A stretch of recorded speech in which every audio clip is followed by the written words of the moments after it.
제가 말씀드리려고 하는 메시지 제목은 크리스마스를 만든 여자입니다.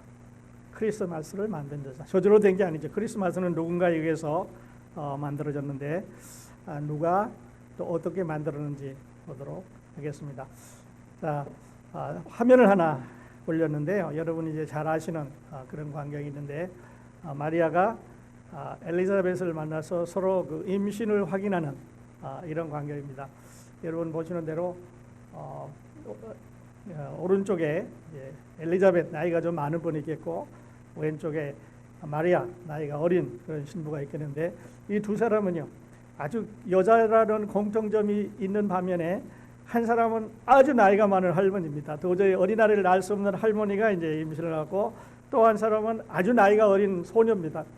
이렇게 나이 어린 소녀, 결혼도 아직 아니한 소녀가 아이를 갖는다고 하는 아주 놀라운 이런 두 사람이 역사에 등장하는데 어떻게 보면 이 두 사람의 등장으로 인해서 이 여인들이 가지고 있는 기적적인 임신으로 인해서 세상은 업사이드 다운 되기 시작했습니다.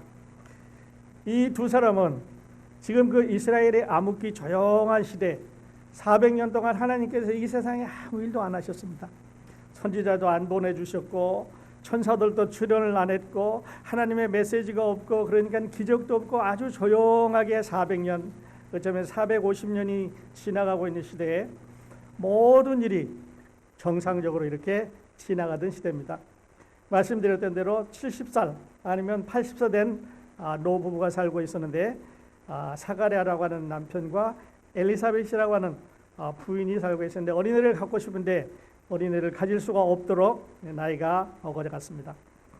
그런데 아시는 대로 이스라엘은 늘 말씀드립니다마는 제사장 제도가 있어서 우리 한국의 남자들이 태어나면 몇 살부터 몇 살까지 군대에 이렇게 봉사하는 것처럼 그들은 1년에 일정 기간 지나서 한 2주 정도 시간을 지나서 전국에 있는 제사장들이 그 부족들이 성전에 모여서 그 성전을 섬기는 그런 일을 이제 로테이션으로 돌아가면서 이렇게 해오고 있는데 여기 사가랴가 제사장으로 섬기던 때에 하나님께서 천사 가브리엘을 그에게 심부름으로 보냈습니다. 그리고 아시는 대로 분향 중인 사가랴에게 침례의 요한의 탄생을 이제 알리고 있는데 기다리긴 기다렸지만 믿지를 못해서 이제 벙어리가 되는 사건을 우리가 알고 있습니다. 자, 이 두 여자 이렇게 해서 사가랴는 죄송합니다. 엘리자벳은 임신을 했습니다. 그리고 아시는 대로 침례 요한을 이제 낳게 되죠. 그리고 엘리사벳이 임신하고 난 6개월 후에 똑같은 천사가 이번에는 마리아에게 갔습니다.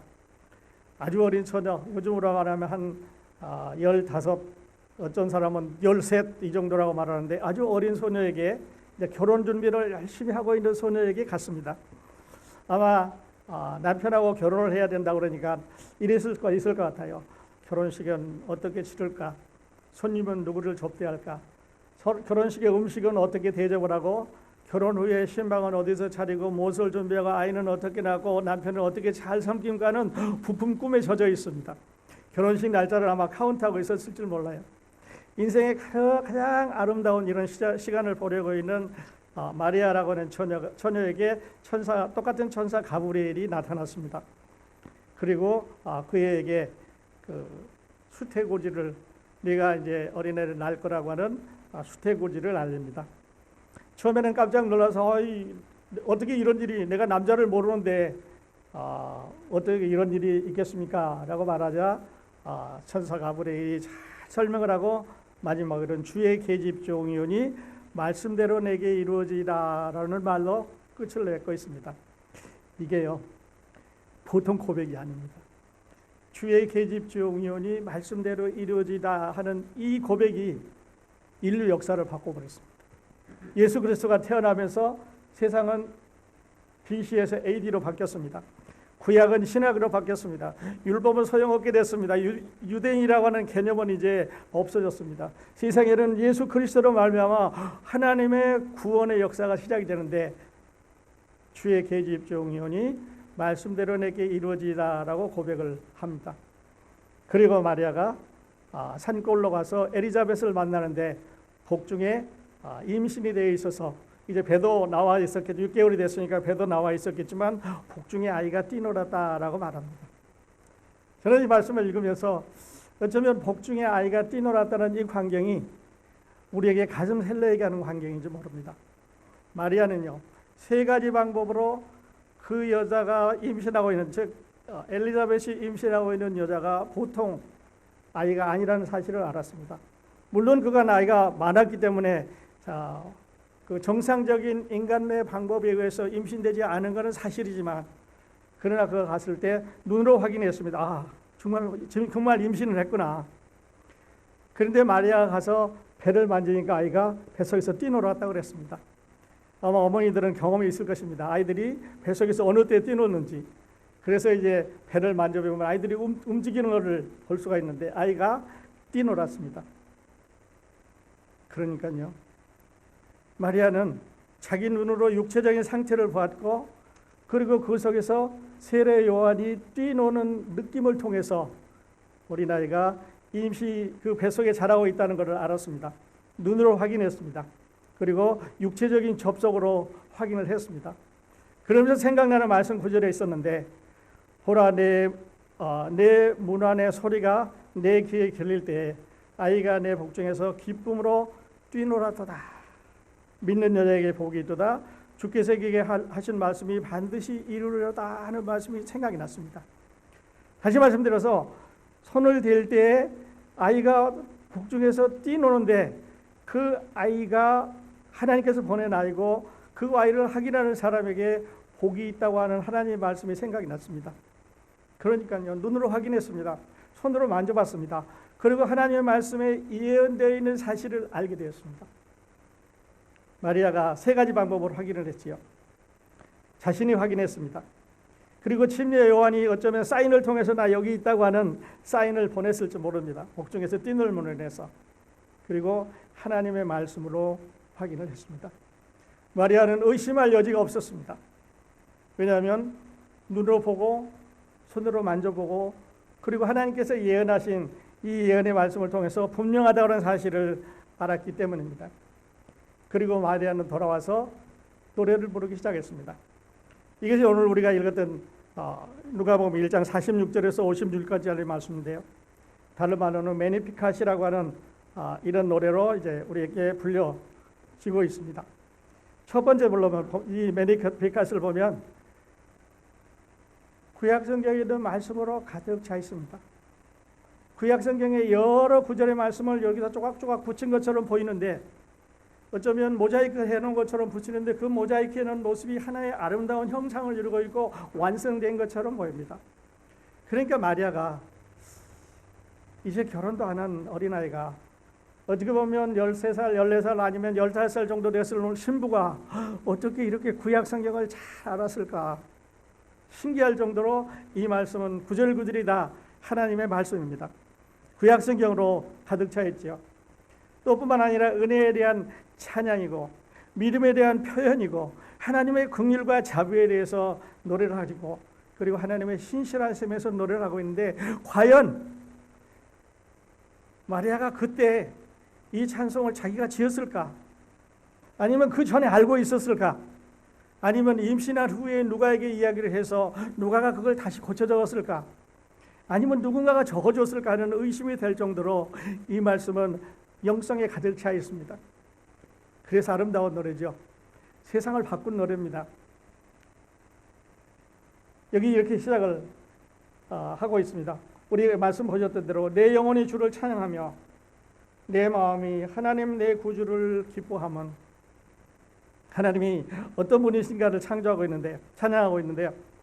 저는 이 말씀을 네 구분으로 구분을 지어서 여러분과 함께 은혜를 나누기로 합니다. 네 구분으로 지어서 마리아가 지금 무엇을 말하고 있는지, 마리아가 왜 이것을 말하고 있는지, 마리아가 어떻게 이것을 알았는지 함께 보기로 하는데요. 46절, 47절, 48절은 말씀드렸던 대로 마리아가 이르되 내 영혼이 주를 찬양하며 내 마음이 하나님 내 구주를 기뻐하였음은 이유가 있습니다.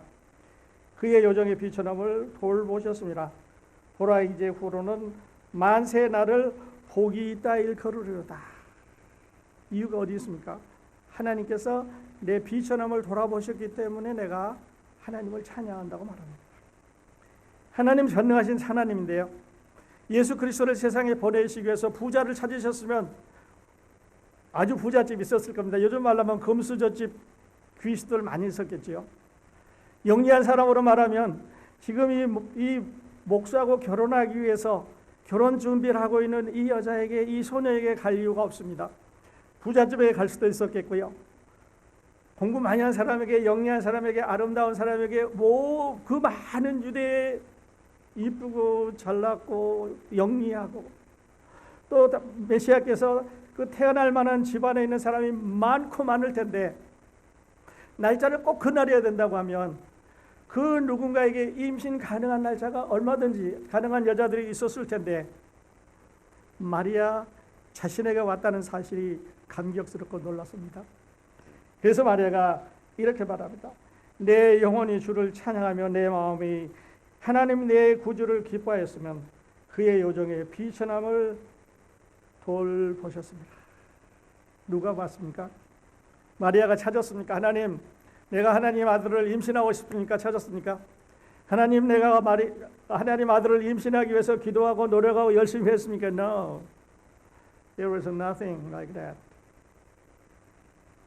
하나님께서 마리아를 보시고 그에게 가셨습니다. 얼마나 아름다운지 모릅니다. 여러분, 우리가 예수님 믿어서 구원받았는데요, 하늘나라 가게 되는데, 여러분, 우리 마리아하고 별로 다르지 않습니다. 그래서 46절부터 48절은 하나님께서 어떤 일을 해주셨는가, 다시 말씀드려서 왜 찬양하는지를 말하고 있습니다. 그 찬양하는 이유는 비천함을 돌봐주셨기 때문이라고 말하고, 이제 후로는 만세 나를 복되다 일컬으리라 그랬습니다. 여러분, 이 세상에 태어났던 여자 중에 마리아의 이름만큼 이때으로 불리고 또 불리고 계속해서 부르고, 어떤 사람들은 잘못 부르기도 하지만, 여기서 마리아는 분명히 예배자입니다. 하나님께 감사드리고 있고, 하나님께 감사드리고 있고, 하나님께 영광 돌리고 있고, 하나님 감사하다는 표현을 하고 있기 때문에 마리아는 여러분과 저하고 똑같은 예배자입니다. 워시퍼예요. 예배의 대상이 아니고 예배를 드리는 자입니다. 어떤 사람들은 이거를 너무 높여놓는데요. 그 다음에 두 번째는요, 49절에서 50절에 보면 하나님이 누구신가를 말합니다. 전능하시니가 큰 일을 내게 행하셨으니 그 이름이 거룩하시며 긍휼하심이 두려워하는 자에게 대대로 이루는도다. 하나님이 누굽니까? 능하신 분입니다. 큰 일을 하실 수 있는 분입니다. 그 이름이 거룩하신 분입니다. 긍휼하신 분이에요. 우리가 믿는 하나님, 우리가 섬기는 하나님, 능하시니고 거룩하시니고 긍휼하신, 자비로우십니다. 그래서 우리가 죄를 품었다가도, 우리가 잘못을 했다가도 용서를 빌면 우리의 용서를 받아주시는 분, 그 많은 실수와 그 많은 잘못 속에서도 그래도 하나님은 신실하게 한 번 하신 약속을 지키시는 하나님, 여러분과 저의 구원이 이렇게 시작이 됐고 이렇게 이어져 가고, 이런 분이 우리를 지켜갑니다. 후반기에서 이제 예수님 족보에 나와 있는 4명의 여자들을 우리가 보게 되는데요, 여러분 잘 아시는 더 다말도 있었고, 여리고성의 귀신 라합도 있고, 룻도 있고, 벳세바도 있고. 그런데 거기 유독 4명의 여자들을 낳았기 때문에 이 여자들이 잘못된 여자들이다, 나쁜 여자들이다, 그렇게 말하는데요, 저는 그렇게 생각을 안 합니다. 저는 그렇게 동의를 안 합니다. 왜냐하면 아브라함도 비겁하고 죄인이었습니다. 이삭도, 야곱도, 다윗도, 솔로몬도, 베드로도, 바울도, 누구 하나 하나님 보실 때 깨끗한 사람은 없습니다. 그런데 왜 여자들만 거기다 내세워서 나쁜 사람으로 만듭니까? 아니요. 여자들의 이름이 거기 올라가기 때문에 우리가 볼 수는 있지만, 그러나 벳세바가 혼자 죄지은 거 아닙니다.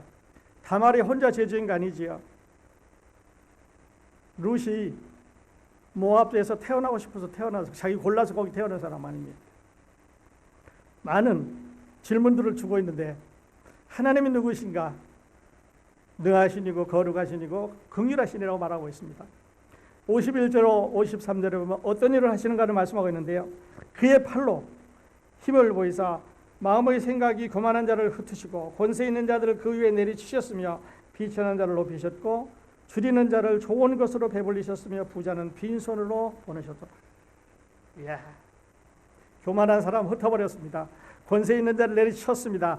부자는 빈손으로 되게 했습니다. 그 대신 겸손한 자, 다시 말해서 비천한 자를 높이셨고 줄이는 자를 높여 주셨습니다. 있다고 종교적으로 거만한 사람들이 있습니다. 사회적으로 높다고 말하는 사람들이 있는데 하나님께서 그것을 카운트를 안 하셨습니다. 그래서 예수님께서 오셔서 산상수훈을 말씀하실 때 마음이 가난한 자는 복이 있나니 겸손한 자는 복이 있나니 바로 그 하나님이 누구이신가를 말씀을 하고 있었습니다. 교만한 자, 권세 있는 자, 부자 다 흩으시고 빈손으로 되게 하셨습니다. 그러나 비천한 자 높여 주셨습니다. 그리고 54절에서 55절 보면은요, 그 종 이스라엘을 도우사 긍휼히 여기시고 기억하시되 우리 조상에게 말씀한 것 같이 아브라함과 그 자손에게 영원히 하시리로다 하니라. 와, 지금까지 이루어진 걸로 봐서는 잘 모르겠는데 과거에 우리 조상들에게 해놓은 약속을 하신 걸 보니까 아브라함 때부터 지금까지 이뤄놓으신 일을 약속하신 걸 보니까 분명히 그 약속을 신실하게 지켜오고 있다는 사실을 마리아는 놀랐습니다. 보니까 아브라함에게 약속하셨는데 아브라함이 온갖 잘못을 다 했습니다. 자기 와이프를 누이라고 팔아먹을 뻔했습니다. 큰일 날 뻔했지요. 비겁한 남자. 그런데도 하나님은 아브라함이 믿음의 조상이라고 아주 좋아합니다. 그 조카 롯이 어떻게 됐습니까? 소돔과 고모라에서 다 멸망했습니다. 뿐만 아니라 그 아버지를 통해서 딸들이 임신을 해가지고 아이를 낳는데 이스라엘의 적이 됐습니다. 그래도 하나님은 아브라함 나무라시지 않고 아브라함이 믿음의 조상이라고 칭찬하고 있습니다. 그래서 마리아는 그런 사실을 생각하면서 하나님 이스라엘이 하신 약속을 신실하게 약속을 지키시는 것에 대해서 감사를 드리고 있습니다. 세상을 뒤엎는 노래입니다. 말씀드린 대로 이 어린 소녀가 이 노래를 불러서 갈 정도로 세상을 뒤엎었습니다. BC에서 AC 달력이 바뀌었습니다. 구약에서 신학으로 역사가 바뀌었습니다. 유대인에게서 이방으로 율법이 없어지고 은혜로 인류 역사에 이보다 더 큰 영향력을 가진 파워를 가지고 있는 노래는 아직까지 없습니다. 여러분, 이 노래가 교회를 만들었고요. 이 노래가 사람들의 마음을 울렸고 이 노래가 하나님 앞으로 가게 하고 하나님이 누구신가를 배우게 하는 세상을 뒤엎는 노래가 되었습니다. 그런데 그 노래가 비천한 여자에게서, 그 나이 어린 여자에게서, 목수의 약혼자에게서, 별로 볼품이 없는 자에게서 나왔다고 하는 게 놀라운 사실이죠. 하나님께서 그 아들이 부자이기를 원하셨으면, 예수 그리스도가 부자로 살기를 원하셨으면 부자 만드는데 어렵지 않았을 겁니다. 그 아들이 권력자이기를 원하신다면 아마 어렵지 않게 권력자가 되게 하실 수 있을 것일 겁니다. 유명한 사람, 신앙 좋은 사람, 상류사에 원하면 무엇이든지 할 수 있는 하나님의 선택의 권리를 가지고 있었는데 하나님은 마리아를 선택하셨습니다. 그래서 마리아가 이렇게 말합니다. 나를 택해 주심에 감사. 하나님이 나를 선택해 주신 것에 감사합니다. 나의 조건이 아니고 나의 요구가 아니고 나의 경제적인 백그라운드라든지 학력이라든지 두뇌라든지 아름다운 이런 어떤 내 여건이 아니고 절대적인 하나님의 선택이 된 것에서 하나님께 감사합니다. 하나님의 자비, 하나님의 긍휼, 하나님의 거룩, 하나님의 신실하심, 그리고 그 하나님의 능력에 대해서 마리아는 하나님을 찬양하고 있습니다. 그런데요, 여러분, 그 마리아의 찬양 중에 동의할 수 있는 것은 여러분과 제가 하늘나라 갈 수 있는, 하늘나라 시민이 될 수 있는, 하나님의 선택받은 백성이 될 수 있는 것은 우리가 제1인종 유대인도 아니고 제2인종 이방인도 아니고 제3인종 the third race 그리스도인 된 거는요, 우리는 유대인 문화도 따라가지 않고 이방인 세상 문화도 따라가지 않고 그리스도인이라고는 하늘나라 백성들의 문화를 이루면서 살아가고 있습니다. 그렇기 때문에 오늘 크리스마스가 즐겁습니다. 어린아이들 하는 일이 우리 마음을 감동시키고 좋습니다. 찬양이 아름답고 우리 기쁨을 주는 거는요, 우리가 다른 나라에 속했기 때문에, 다시 말해서 제3의 인종으로 하늘나라에 속한 하늘나라 시민권을 가지고 있는 그런 사람이기 때문이죠. 당시에 많은 여자 중에 이제부로는 만세의 날을 복이 다 일컬으리다 하고 있는 마리아의 노래소리는 이루어졌습니다. 물론 기독교에서는 잘 이렇게 마리아를 높이는 그런 일을 하지 않고 있지만, 그러나 또 다른 종교에서는 그렇게 우리가 생각하는 것처럼 그렇게 하지 않는데도 참 많이 있습니다.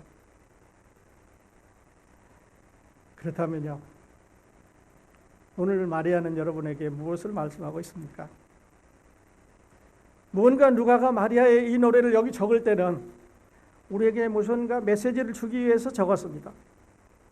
이걸 외운다고 그래서, 이것을 여러 번 설교 들었다고 그래서, 여러 번 읽었다고 그래서 여러분이 잘 알고 있다고 그래서, 또 그렇다고 하더라도 마리아가 주는 메시지, 여러분은 어떤 거라고 생각하십니까? 아니면 마리아를 통해서 주시는 하나님의 메시지를 여러분은 어떻게 찾으셨습니까? 이제 우리 찬양 듣고 이어서 또 말씀 드리도록 하겠습니다. 예. 세 번째 찬양 우리 같이 듣겠습니다. 우리 잠깐 마리아의 결론을 내기 전에 예수님 족보에 나타난 4명의 여인들을 잠시 한번 살펴보도록 하겠습니다. 예수님 족보에는 아주 희한한 여자들이 4명이 나옵니다. 요즘 말로 하면 아마 이걸 텔레비나 영화로 만들면 19금이니까 아이들은 보지 말라고 그럴 것 같아요. 근데 그거를 어쩌면 한 장이라든지 어쩌면 한 부분에 아주 자세하게 기록을 했습니다. 그걸 보면서 어쩌면 이런 게 성경에 있을까 할 정도로 자세하게 기록을 해놨습니다. 첫 번째 나와 있는 여자 다말은 이방 여자인데요. 이 우리말에 남자하고 여자 이렇게 짝을 이루는 말이 남자, 여자, 남성, 여성, 그죠? 근데 여인이란 말은 남인이란 말이 없으니까 짝이 없더라고요. 어쨌든 다말은 시아버지와 관계를 맺어서 아이를 낳습니다. 부도터장한 여자지요. 매춘을 했습니다. 기생 나합은 문자 그대로 기생이기 때문에 어떤 일을 하면서 살았는지 더 이상 설명이 필요 없습니다. 왜냐하면 그 직업이 그러니까요. 거짓말을 하고 속임수를 썼던 가나안 여자입니다. 이스라엘의 적이죠. 루이스라는 여자는 근친 상간의 후손입니다. 그러니까 룻의 조상이 아버지와 딸들이 관계를 맺어서 만들어진 이스라엘의 적입니다. 모압 여인이죠. 그리고 벳세바는 여러분이 아시는 대로 다윗과 간음을 하게 되는데요. 먼저 다말은 창세기 38장에 보면 아주 유쾌하지 않은 이야기지만 자세하게 기록이 되어 있습니다. 아브라함의 손자 야곱의 아들인 유다의 며느리입니다. 그러니까 아브라함과 이삭과 야곱의 아들이니까 그렇게 멀지 않은 가까운 사이예요. 그런데 이 유다가 이방으로 내려가서 이방 여자하고 결혼해서 아들 셋을 얻었습니다. 그런데 세 아들 엘과 오난과 셀라라고 하는 아들 셋을 얻었는데 첫째 아들 엘을 이방 여자하고 그러니까 다말하고 결혼을 시켰습니다. 그랬더니 아들이 죽었어요. 이 당시 풍습으로 다시 둘째 아들을 이 며느리하고 결혼을 시켰는데 둘째 아들도 죽습니다. 그리고 세 번째를 결혼을 시켜야 되는데 이러다가 시가 말리겠구나. 넌 친정에 가서 좀 있어라. 그 신정으로 보냈습니다. 그리고 이 유다가 그 며느리가 사는 고구려를 방문하게 되는데, 이 며느리가 창녀로 변장을 하고 시아버지를 꼬드겨 가지고 임신을 했습니다. 그래서 아들을 둘을 낳지요. 만일에 다말이 그렇게 안 했으면 남편이 둘이 죽었습니다. 자식이 없습니다. 그러니까 아주 불행한 여자인데, 어쨌든 이렇게 해서 시아버지로 관계를 맺는데 성공을 해서 베레스와 제다라고 하는 두 아들을 낳았습니다. 이 여자를 우리는 나쁜 여자라고 말합니다. 그런데 또 한번 보면 아브라함의 증손자 유다도 그렇게 좋은 사람은 아니에요. 할아버지가 하나님과 접촉했던 사람입니다. 아브라함과 이삭과 야곱과 그 아들이니까요, 아주 가까운 자랑할 만한 사람이었는데, 탐욕과 기만과 불법과 매춘과 성적인 욕정과 그리고 근친 상관에 대한 어떤 힌트를 가지고 있었는지 모릅니다. 다말도 별반 나은 게 아니죠. 불유쾌한 이야기입니다. 아주 짜증스럽고 보기 싫은 이야기예요. 둘 다 좋은 사람이 못 돼. 그런데 예수님의 족보에 시아버지하고 며느리하고 그들을 통해서 난 두 아들이 버젓하게 올라가 있습니다. 어떻게 된 족보가 깨끗하지가 않아요. 두 번째 여자는 라합인데요, 세상 사람들이 다 알고 있는 기생입니다. 신약 성경에도 기생을 아주 좋은 이런 걸로 표시를 했는데, 그게 결과가 좋기 때문에 그런데요, 유다의 적 가나안에 이제 침투에 들어간 이스라엘의 이 스파이들을 잘 돌봐주셨죠.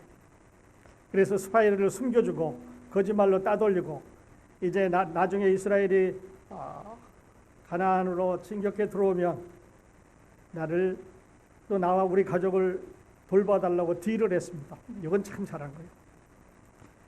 딜을 해서 참으로 유다가 여리고성을 공격에 들어갔을 때 빨간 줄을 달아내리고 라합과 그 모든 가족들이 그와 관계하고 있는 사람들이 다 구원을 받았습니다. 따져보면 창녀고 이스라엘의 적인 가나안 여자고 거짓말쟁이고, 그런데 믿음이 있는 여자. 그래서 성경은 이 여자를 좋은 여자라고 표현을 했습니다. 예수님의 족보에 이 여자도 포함이 되어 있습니다. 세 번째 여자는 룻이죠. 창세기 19장에서 소돔과 고모라 멸망을 우리는 잘 압니다. 그 끔찍한 날, 롯이 아내와 두 아들을 데리고 소돔과 고모라를 피해가다가 아내는 뒤돌아봐서 소금 기둥이 됐고 딸들 둘하고 함께 도망가서 동굴 속으로 들어갑니다. 딸들이 아무리 봐도 희망이 없습니다. 남자라고는 아버지밖에 없으니까요. 그래서 첫 딸이 아버지한테 술을 먹이고 들어가서 임신을 하고, 다음 날 또 다음 둘째 딸이 술을 먹이고 임신을 해서 둘 다 아들을 낳아서 암몬과 모압 족속의 시작이 됐습니다. 이스라엘의 적일 뿐만 아니라 아주 엄청나게 사납고 무서운 이런 족속이라고 성경은 기록을 했습니다. 이렇게 해서 태어난 그 후손에 룻이라고 하는 여자가 태어나는데요, 이 여자가 이제 시어머니 나오미를 따서 이스라엘에 돌아오는 이야기 우리는 시리즈로 공부한 적이 있습니다. 그리고 보아스를 만나서 결혼을 했습니다. 다윗의 증조 할머니가 됐고, 그리고 예수님의 족보에 포함이 됐습니다. 적국입니다. 이스라엘의 적이었습니다. 근친 상간의 후손입니다. 상대할 수 없는 사람들이었는데 어째서 이 여자가 이런 여자들이 포함되어 있는지 우리는 이해할 수가 없지만 하여튼 포함이 됐습니다. 마지막으로 벳세바, 다윗과 관계를 맺죠. 우리아의 아내였던 여자라고만 표시가 됐지 이름은 안 나와 있습니다만, 그러나 분명히 우리아의 아내는 벳세바인 것을 우리는 구약성에서 알 수가 있습니다. 다윗과 함께한 벳세바의 가는 이야기는 여기서 우리가 설명할 필요도 없이 너무나 잘 아는, 세상 사람들도 잘 아는 이야기입니다. 스캔들이, 이 사람들의 스캔들이 끝나기 전에 그들은 거짓말하고 은폐를 하고 살인을 했습니다. 뿐만 아니라 그 아이가 죽었고, 그로 말미암아 다윗의 가족은, 그 왕족은 무너지기 시작을 했습니다. 몰락하기 시작한 거죠. 그러나 결국 하나님은 다윗으로 하여금 벳세바와 결혼하게 했고 그들에게 솔로몬이라고 하는 아들을 줬습니다. 물론 다윗의 회개가 있었지요. 간음에서 관계가 시작이 됐습니다. 왕국이 무너졌고 역사에 영향을 미쳤고 말할 수 없는 창피스러운 집안의 이야기인데, 가문의 부끄러운 이야기인데 여기 포함이 됐습니다. 네 여자가 포함이 됐는데요. 왜 이런 여인들이 메시아의 족보에 기록됐을까요? 빼도 되는데, 그렇죠? 여자 이름 빼도 되는데, 처음부터 다 아브라함은 누구를 낳고 다 남자들만 이야기를 하고 있는데 이 사람들만 이름을 넣었어요. 빼도 되는데 왜 기록했을까요? 저는 이렇게 생각을 합니다. 유대인들을 자랑할 거 없습니다. 유대인들이 하나님의 선민이라고 아브라함의 후손이라고 큰 소리 쳐도 그 아브라함의 족보에 들어가 보면 자랑할 거 없어요. 여러분 족보나 우리 족보나 비슷비슷합니다. 이스라엘 족보 비슷비슷해. 뺄 거 별로 자랑할 게 없습니다. 그들은 하나님의 선민이든 죄가 없다 그러지만 그렇지가 않습니다. 아담도 그랬고 노아도 그랬고 아브라함도 그랬고 야곱은 아직 그 이름이 속이는 자였습니다.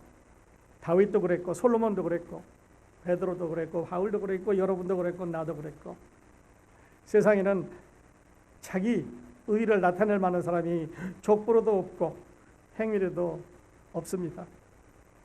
그러니까 결론은 어디로 가냐면요, 은혜를 우리는 찾을 수밖에 없습니다. 예수 그리스도의 은혜를, 우리는 은혜 아니면 하나님 앞에 갈 수가 없습니다. 은혜 아니면 우리는 하나님 앞에 내놓을 수가 없습니다. 그래서 우리는 예수 그리스도의 은혜를 찾을 수밖에 없는데요, 마리아가 주는 메시지, 저는 이렇게 생각을 합니다. 사랑하시는 여러분, 하나님의 천사가 마리아에게 갔을 때 No, never, 나 결혼할 여자고 나 이제 좋은 날을 기다리고 있는 자이기 때문에 나한테 절대 안 된다, No 하고 크로스를 했으면 이 일은 안 일어났습니다. 그런데 마리아는 이렇게 말합니다. 여러분, 말씀을 듣고 그를 받고 믿으십시오. 하나님의 말씀에 순종하면 내가 받은 은혜처럼, 내가 받은 축복처럼, 내가 받은 변화처럼, 내가 받은 세상을 업사이드 다운하는 놀라운 노래를 지을 수 있는 하나님의 성령의 능력을 체험할 수 있습니다 라고 말합니다. 하나님 말씀 들으셨습니까? 이제는 받으셔야 됩니다. 그리고 그것을 믿으시고 그 말씀에 순종하셔야 됩니다. 하나님께서 좋은 것으로 채우신다고 말씀하셨습니다. 하나님의 말씀에 굶주림이 있어야 됩니다. 여기 보면 줄이는 자를 좋은 것으로 배불리셨으며 그랬습니다. 하나님의 말씀에 영적인 것에 줄이시면 하나님이 좋은 것으로 채우신다고 그랬습니다. 인터넷에 보면 좋은 설교, 책방에 가면 좋은 책들이 엄청나게 많습니다. 손만 움직이면 설교 많이 있습니다. 그런데요, 부뚜막에 소금도 집어넣어야 짜다 그랬습니다. 구슬이 서말이 더 깨야 보배라 그랬습니다. 성경책 아무리 좋은 거 있으면 뭐합니까? 인터넷 안에 설교 많이 있으면 뭐합니까? 책 좋은 거 많이 있으면 뭐합니까? 보셔야 됩니다. 그리고 믿고 하나님 앞에서 순종하시면 마리아처럼 축복을 받으실 수 있다고 마리아는 우리에게 말씀하고 있습니다. 들으셨습니까? 이제는 믿으셔야 됩니다. 믿고 순종하셔야 됩니다. 두 번째는요, 메시아의 족보에 있는 여자들이 우리에게 주는 메시지, 저는 이렇게 생각합니다. 유대인도 이방인도 혈통적으로 다 깨끗하지 않다. 구원은 하나님의 선물로만 받을 수 있다.